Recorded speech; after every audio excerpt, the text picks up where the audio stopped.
నిజామాబాద్ జిల్లా ముప్కాల్లో బస్టాండ్ కోసం నిర్మించే షెడ్డు విషయంలో పోలీసులు గ్రామస్తులకు మధ్య తీవ్ర వాగ్వాదం జరిగింది. ముప్కాల్ గ్రామాన్ని మండల కేంద్రంగా ప్రకటించినప్పటి నుంచి బస్టాండ్ లేక ప్రజలు అవస్థలు పడుతున్నారు. ఈ నేపథ్యంలో గ్రామస్తులందరూ కలిసి రేకులతో షెడ్డు వేసి బస్టాండ్ను ఏర్పాటు చేశారు. ఆ రేకుల షెడ్డును పోలీసులు తొలగించడంతో గ్రామస్తులు అడ్డుకున్నారు. దీంతో గ్రామస్తులకు పోలీసులకు మధ్య తీవ్ర వాగ్వాదం జరిగింది.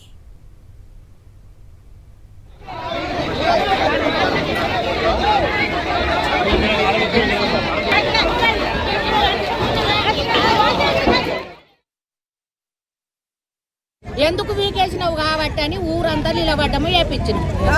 మరి కావాలా మాకు బస్టాండ్ కావాలా అంతే. బస్టాండ్ లేకుంటే ఎట్లా? నా 10 ఊర్ల మంది మా ఊరికి ఎక్స్ప్రెస్ మండలం ఉన్నది కాబట్టి బస్సులు ఆగుతాయి కాబట్టి మొత్తం వస్తారు. మీ ఊరు ఇంత పెద్దగా ఉన్నది, నిలబెడదామంటే నీడ లేదని మాకు అంటున్నారు ఆడోళ్ళు.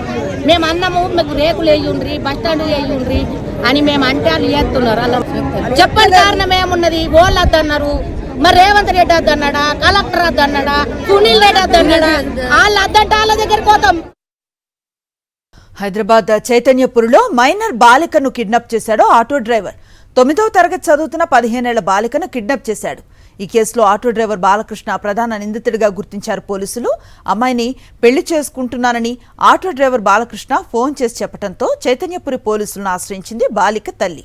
ఆటో డ్రైవర్ బాలకృష్ణ కోసం గాలింపు చర్యలు చేపట్టారు పోలీసులు.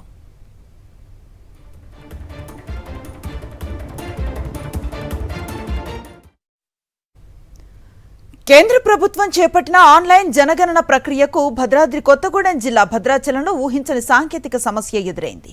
భద్రాచలం తెలంగాణలో ఉన్నప్పటికీ సాఫ్ట్వేర్ మాత్రం ఆంధ్రప్రదేశ్లో ఉన్నట్లుగా చూపిస్తూ ఉండటంతో అధికారులు తలలు పట్టుకుంటున్నారు.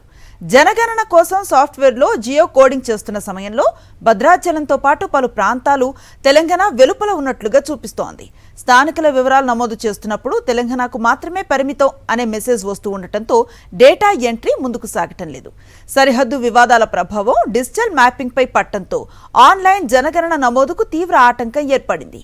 సాంకేతిక సమస్యను పరిష్కరించి జనగణన సజావుగా సాగేలా చూడాలని స్థానికులు కోరుతున్నారు.